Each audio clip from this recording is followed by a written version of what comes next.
Still plugging along on the hot rod. Did a couple things you may or may not have seen already. Got the grill mounted up, or got the radiator mounted up, and the grill is kind of mocked up. Put some of the, actually put some screws on the floor pans and put those in. Still obviously don't have a transmission tunnel. Gonna do that a little later. I do want the extra room to kind of move around for now.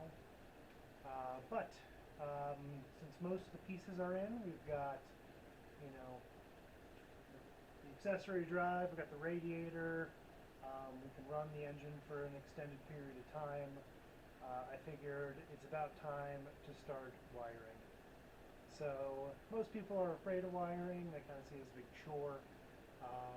It is just kind of a step-by-step sort of thing. If you take your time and think about it logically, it's really not that bad. I kind of think it's fun, but that's mostly just, you know, I think it's satisfying to have a nice, clean print connection. It just makes me feel good. So anyway, picked up a universal wiring harness. It says it should be enough to do, you know, it says headlights to taillights and everything in between. So hopefully it's what I need. If not, I guess I'm going to return it and spend even more money. I also picked up a few other stuff. Yeah. So this is what I've got. It looks like just a bunch of cardboard boxes, but the battery, you've seen that. That's kind of temporary, but in here should be my cooling fan. Got a electric fan because the regular one was going to hit my lower radiator hose because my engine sits kind of high, low. However, yeah, engine sits high. No, radiator sits high to make everything fit, so stock fan was going to hit that. Got some ground straps because you can never have enough ground straps. I have probably the second most expensive thing here, 10 feet of zero gauge wire. That should be enough to go from the battery box to the whatchamacallit, to the starter up front. Battery box sits behind the cab in the setup I'm doing. And then the most important part, the wiring harness. So this is a 20 circuit kit. It said comes with a bunch of wires. I sincerely hope that this is the correct kit, because the last one I ordered came with about 3 feet of wires, or the wires were about 3 feet long, and it was like, yeah, just plug it into your old harness.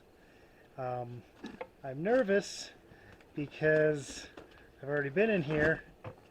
This is the same instruction manual, and it says the same thing. So this has infinitely more wires than the last one and costs more money. So hopefully it's what I need. So let's take a look at this.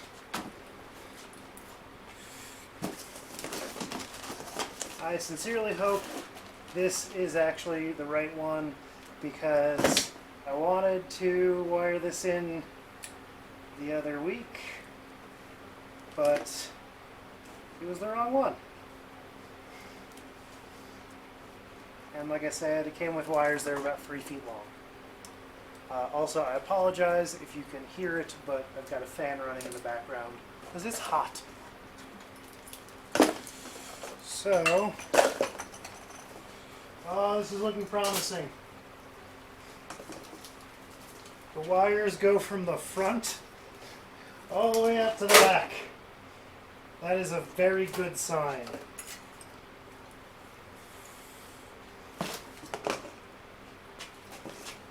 So let's see what we've got.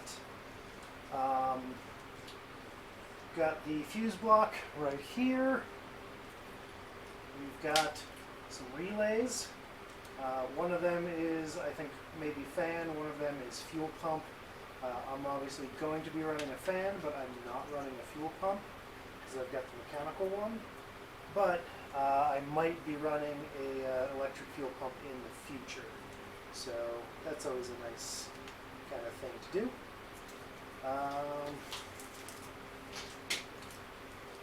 This branch, what does this say? High beam, low beam. So that looks like some connector. Maybe, I think that might be for the dip switch.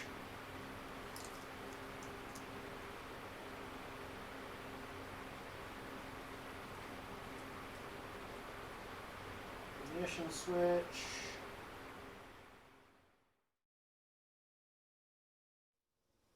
Okay, so I've gone through the bundles.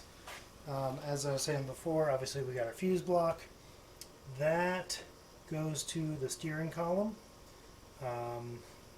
So yeah, that's going to go to the steering column. That's going to be our switches and controls and all that stuff. Those are all for the instrumentation. So all the gauge senders and the whatchamacallits, gauge senders and the illumination for the instruments. I need to get instruments first.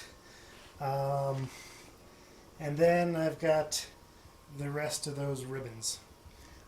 This middle one is basically all interior stuff. So we've got like radio, wipers, heater, kind of that stuff. It also has things that I don't need, like power windows and power seats. But what you gonna do? The big ones, which is gonna be that one and that one, those just go on forever, and those I really need to actually cut apart and re-loom together because what they do makes absolutely no sense. I've got wires back there that are like left front turn signal and reverse lights. Those are on the opposite end of the car. Reverse lights go in the back, and left front turn signal is the left front of the car. So basically, up to here it's like engine bay, and then just off into the distance is just somewhere outside. So I'm going to lump those two together for now, but I'm going to cut all those little tape marks and rebind those into something that makes sense. So I can send the headlights to the front of the car and the tail lights to the back of the car, because, that's just how things work. So I'm going to keep plugging away. I'm going to see if I can't find a home for that under the dash. I'm thinking kind of just left of the clutch pedal, but I'm going to have to see where the parking brake will fit in with all of that. So I'm going to keep getting to it. Alrighty then, so got the fuse block mounted. Decided to mount it in the middle of the firewall. Got the big old bundle of wires snaking through. I've got things, pointed in the general direction of where they're going to go. And then I've got everything plugged into the column that needs to be plugged into the column. So we got all of our ignition stuff up on the top, and then we've got turn signals and horns and things like that on that connector.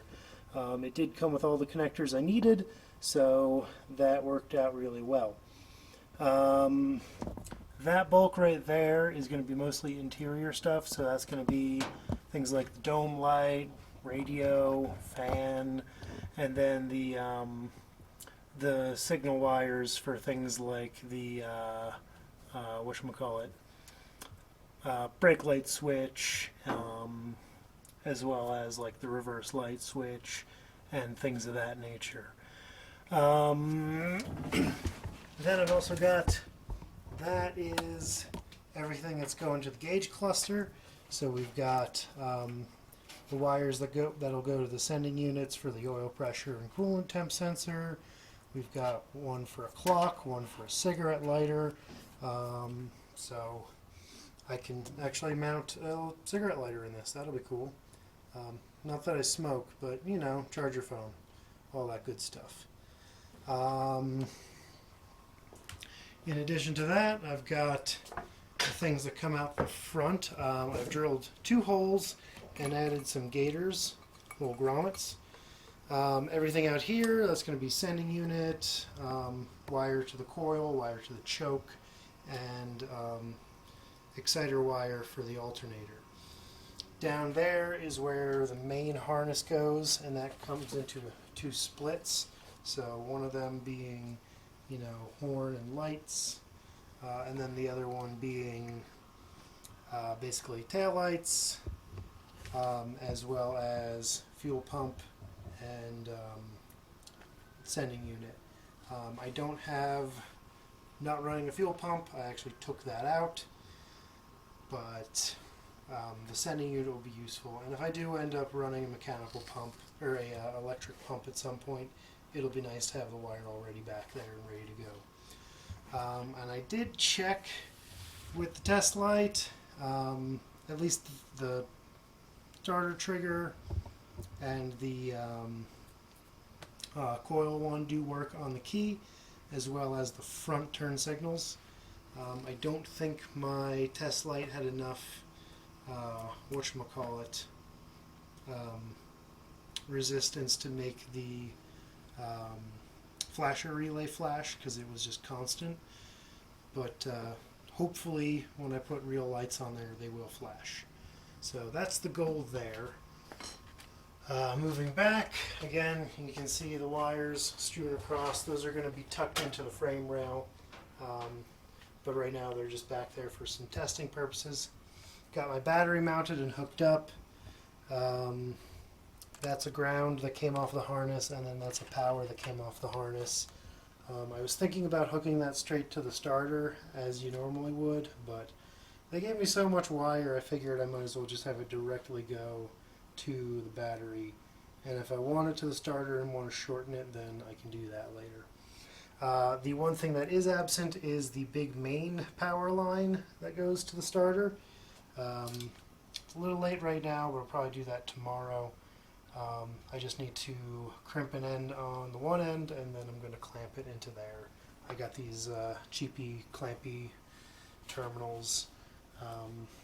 I'll probably end up replacing them, but they're good and quick for doing this kind of stuff.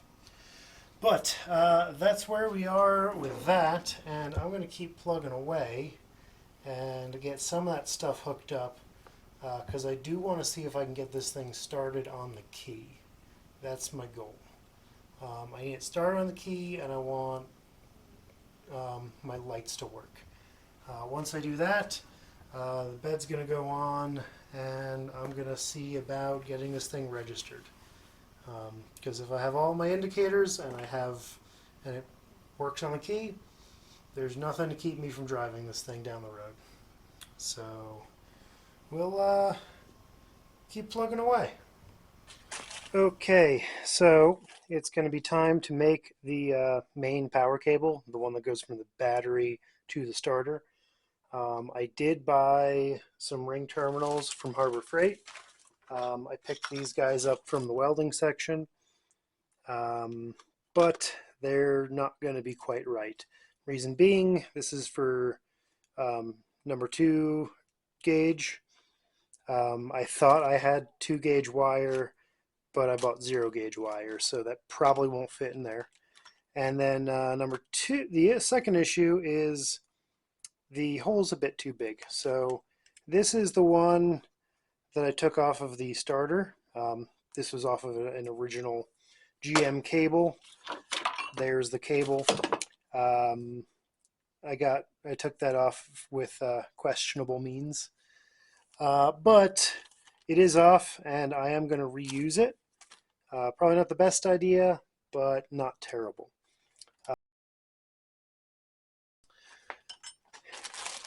I've got my wire. This is 10 foot of 0 gauge.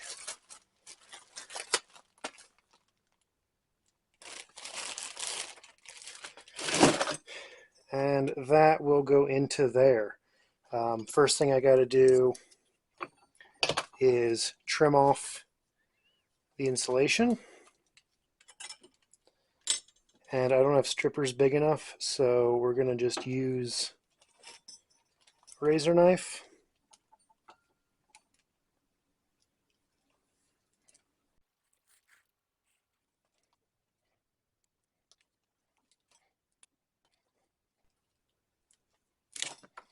Okay. Oof.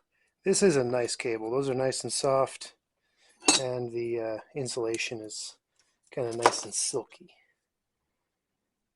So, you know, this might not be up to the task either.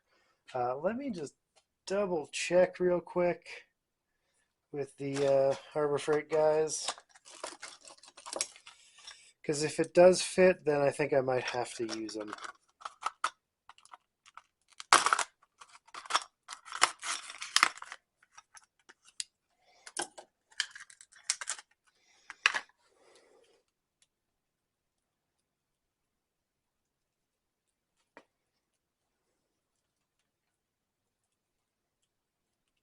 Close, but no. And I really don't want to skimp out on that, so.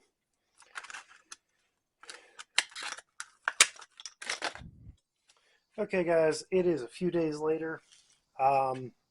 Basically, I went to every single store I could find, and no one had crimped ends for a zero gauge cable. So, went on everyone's favorite, you know, went on to Bezos' empire and bought some terminals, and they come with some heat shrink. So that should do the trick. Now, fancy case. So this should sit into there nicely. What do you know? It fits.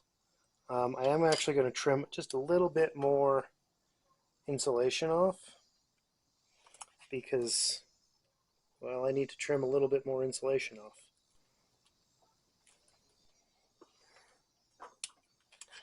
And now what I was going to do, because I didn't have a crimper and didn't think I wanted to buy a crimper, was basically crimp them with a hammer and a whatchamacallit, piece of metal. So I'm going to get this in first, though.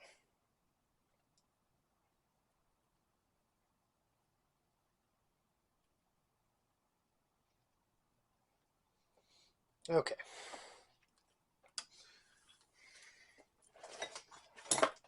So my original plan, I had this little piece of scrap. I ground kind of a semicircle into it, and basically we just needed to be crimped.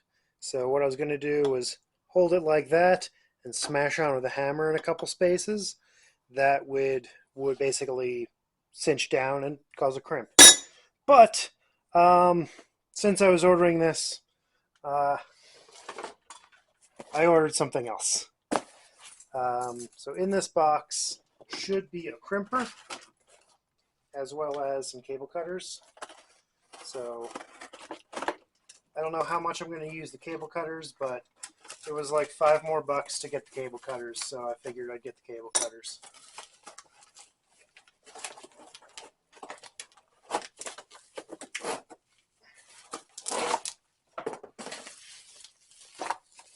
So these are the cable cutters. I'll use them on the back end for trimming it. I don't have a big pair of bypass cutters, so I figured why not? Because it was like $22, $23 for just this, or $28 for the two of them. I did scour and find the cheapest version of this. So everything you find on Amazon of your standard Chinesium garbage, it's all just one. It's all the same thing, but what happens is there's different sellers. So I try to find the same thing but the cheapest version of that same thing. So anyway, these are selectable for what size you're doing. So this right there is our 0 gauge size, so that's what we're going to do. And I'm going to load that into there.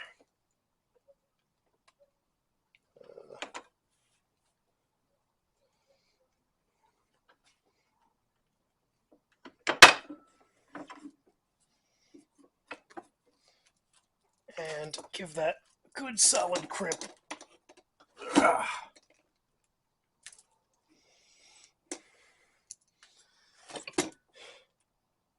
And that is definitely on there.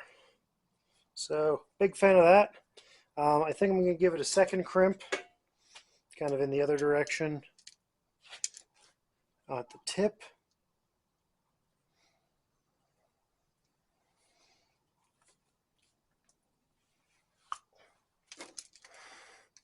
So that worked pretty well.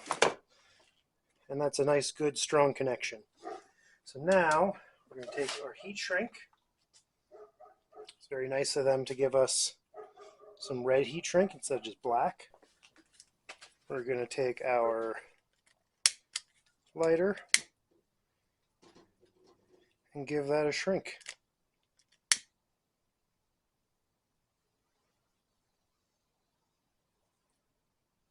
I was going to laugh really hard if this wasn't actually heat shrink tubing. But it is shrinking kind of poorly. Oh, no, there we go. We're getting some shrink. It is massive, so I guess it takes a little bit more heat to get it to start.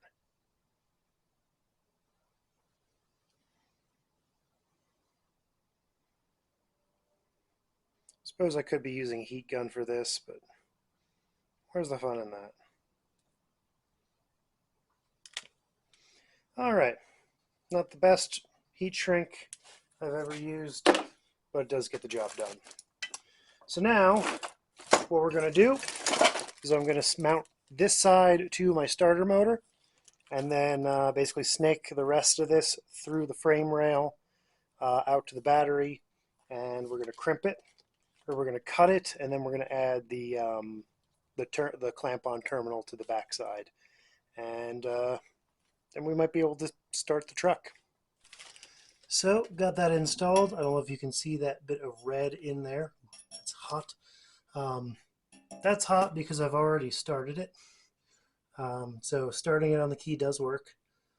So yeah, made that, installed that, ran it along the frame rail out to here. I just left it the full 10 feet because this is all the extra I had. So I could cut like, 4 inches off of it, or I could just leave it a little long and have some slack. So I decided to do that. Additionally, I made a ground cable because I did need something to get from there to the engine. Otherwise, we're just kind of dealing with some engine mounts and some stuff that's vaguely grounding it. I did try to start it, and it wouldn't start because while I had good positive, I didn't have any negative. So that's done. I also picked up some split loom, and I've sort of started wrapping some of the wires in that. I will just peel out the ones that I need when I need them. And I also picked up some turn signals. They claim to be for a motorcycle, but they should work. And they also work as running lights, which is cool. So orange is running light, red is the turn signal itself. So I'm getting pretty close to starting to wire up the turn signals and maybe the brake light switch, which means I'll then be able to get it on the road. But in the meantime, it does actually start on the key. So let's give that a whirl before I call it a night. I may need some starting fluid. It's the gas in the tank is old and crusty, so but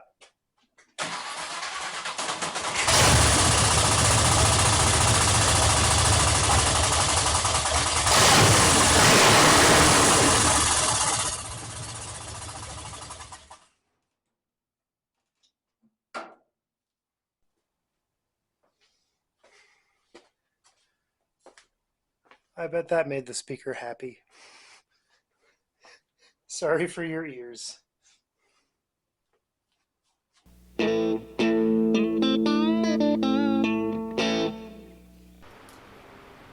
This looks to be, basically this is like ignition key switch, this is headlights, dip switch,